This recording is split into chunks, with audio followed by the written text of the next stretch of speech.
आरा colony में हमारा स्थान है। वहाँ पे बिल्डर ने हमें ठग लिया। हेम सिंह भटाना उसने लूट लिया।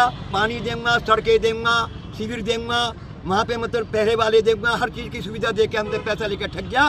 वहाँ से हमारे पानी के कनेक्शन भी काट दिए गए। सड़क पे रोडी पड़ी हैं, उन पे चलना मुश्किल हो रहा है।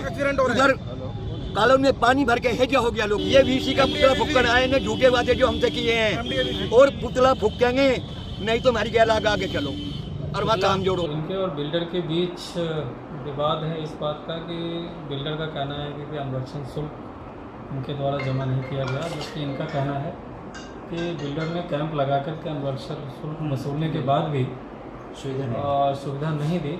तो अभी हमने अपने ATP के माध्यम से बात हुई है, जो बिल्डर्स के प्रतिनिधि हैं, उन्होंने 1 घंटे में जो ट्यूबवेल का कनेक्शन है उसके लिए बिल जमा करने की बात कही है।